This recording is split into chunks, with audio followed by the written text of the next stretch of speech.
In this video, I'm going to show you a very quick way to produce an amazing retouch using 3-layer frequency separation. Alright guys, so here's part 2, frequency separation. This time we're going to be doing the 3-layer frequency separation. Before we get started, please help me out and subscribe to my channel. It'll help me and encourage me to continue delivering high-quality content. Please also check out www.photolo.co to see all my social media links and access to exclusive content. Now, the 3-layer frequency separation setup is pretty involved. In my opinion, there's no real reason for me to show you all the steps. What I'm going to do is include the action for free, so you can install it in Photoshop. And if you want to open up the action over here to see that everything that it's doing, then you're free to do so. So this is literally the same file where I also added some highlights to the eyes. And it's the same file where I fixed up a lot of the hair. See, that was the hair before, and this is the hair afterwards. So now we're going to kind of compare and contrast the results. So I'm going to run 3-layer frequency separation. It's going to create a high, medium, and low pass layer. All right, so we'll go ahead and get started. And we're going to run 3-layer frequency separation. Let's run the action. Okay, so the first thing that pops up is high pass. It's applying a high pass filter to the high pass layer. Okay, so the way that this works, the idea is we're going to be editing the face, and in this case, the face is taking up a pretty large percentage of the entire photo here, right? So the idea here that I have found that works really very well is the larger the surface area that you're working with, the larger the radius should be. And this is going to take time for you to experiment with. You may have to run this 3 or 4 times to see what your results are, to dial in, because this is all based on megapixels, you know, your camera. I have a Nikon D3, for example, that's 12 megapixels, and then I have a Nikon D800, and it's 36 megapixels. And so those numbers are going to be different based on the camera type and the image resolution and all of that. So again, you may have to run this a few times to dial it in. Here's another thing to consider. The higher the number, the more realistic the retouch, but the less dramatic the change. The lower the number, the more dramatic the change, but the less realistic it will look. It will start to look blurry and kind of CGI-ish. So I'm going to play it safe, and I'm going to start with 12. We're going to click OK. The next thing that comes up is a Gaussian blur, and it's applying it to the low pass. The number that you want to put here is 4 times what you put in the prior step. So 12 times 4, 48. And click OK. The next thing it's going to do is run a high pass filter on the medium pass layer. And for the radius, we want to put in the same number, 48. Click OK. And the final filter is a Gaussian blur that it's applying to the medium pass layer. And we want to put in the original number, which was 12. And click OK. Then it does a couple of extra steps. It sets the high pass and the medium pass to linear light, and you have now successfully set up 3-layer frequency separation. So let's see if those numbers work. But make sure your brush is set to a standard soft brush. Okay. Let's see if this works. We're going to keep our opacity at 100. Our flow of the brush is at 100. Okay, so I just dabbed a little bit there. Let's go before and after, and it evened out those tones pretty quickly, extremely quickly, and what appears to be very realistically, or fairly realistically, I would say. One thing you can do to see if you're getting blur is zoom out, and if it does look blurred, then perhaps you want to go back and adjust your numbers. Let's go ahead and finish up though and get through this. So I'm going to dab over here and dab on the chin a little bit.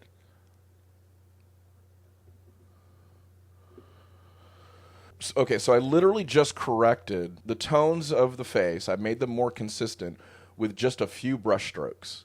That's how quickly this can run. Now, if we do a before and after, that's the before, and this is the after. Before, after. Now, like I said before, this may not be ideal. Let's zoom out and let's look at if we're getting blur. It doesn't look like it's that bad. Let's Let's do a before and after zoomed out here to see what it looks like before. We're getting a little bit of blur. It's a little blurry. So I'm going to run this again, and I'm going to pump up my numbers even more. So now remember, the idea is the higher number you go, the more realistic it will be, but the less dramatic the change will be. So this may look more realistic, but it may not be the perfection that we're going after, if that makes sense. Okay, so we started with 12. I'm going to try, you know what, let's do 20. Okay, and then times 4 is 80, times 4 is 80, and then 20, and let's see what this does. This may not change anything, but let's see. Black brush. Okay, let's bring this down here. There we go. That's a little better.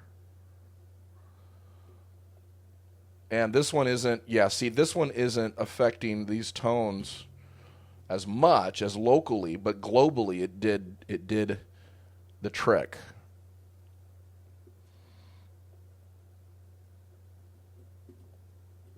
This is actually kind of getting dark.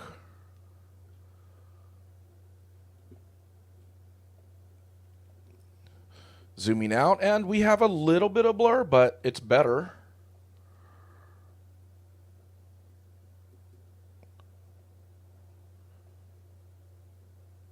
And we really softened her up. So now we're going to move on to removing blemishes, and you do that with the high pass, just like you do with the traditional apply image technique. You use the high pass for high frequency to remove blemishes. So we're going to use clone stamp, and it's the same as before. Just clone some skin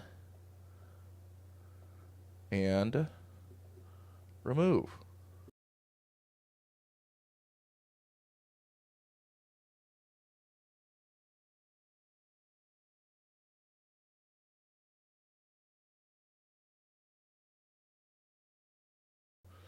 Okay, I'm not going to go crazy with the stray removal. We already kind of went over that in the first video. But here you can see this is a very fast way to take care of retouching with frequency separation, the 3-layer approach. So let's put these in a group.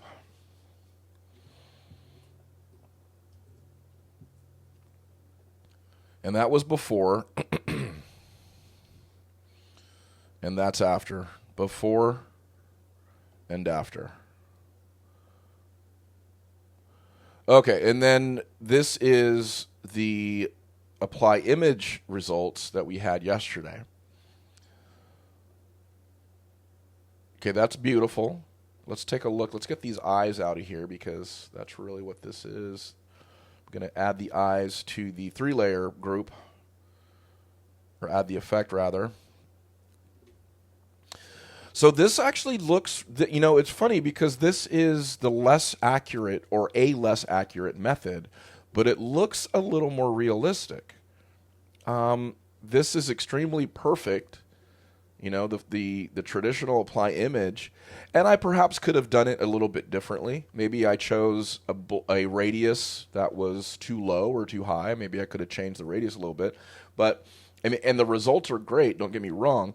But looking at these two, the 3-layer appears to be a little more realistic looking. Not every single thing is fixed. In fact, let's call this apply image. Okay, so we have 3-layer, and then we have the apply image. So 3-layer, apply image. 3-layer, apply image. So the 3-layer is more realistic looking because of my higher radius that I used. The apply image is good and looks great, but in this case, I think I could have adjusted the radius a little bit better, maybe perhaps a higher radius to not make it as perfect, because there is a swing going on in beauty imagery right now where clients are requesting that retouching not be so dramatic and that it shows a more true representation of the female face versus this highly retouched image of perfection, because that's just not reality. So there is this movement. I don't know if you want to call it a movement, but there is this kind of swing going on that retouchers have noted where clients want that more realistic retouch. Now, the best way to do retouching, most retouchers will say, is dodge and burn. Literally just dodging and burning everything. No frequency separation whatsoever, just dodging and burning everything. But I can't imagine a client being upset with this as a result. The 3-layer option, we went from here to here. Pretty good. So that's the 3-layer method. You guys decide which method is right for you. There's times where I combine all of them. I've combined multiple frequency separation methods in a single photo. So that's something you can do as well. Thanks again, and we'll see you on the next video.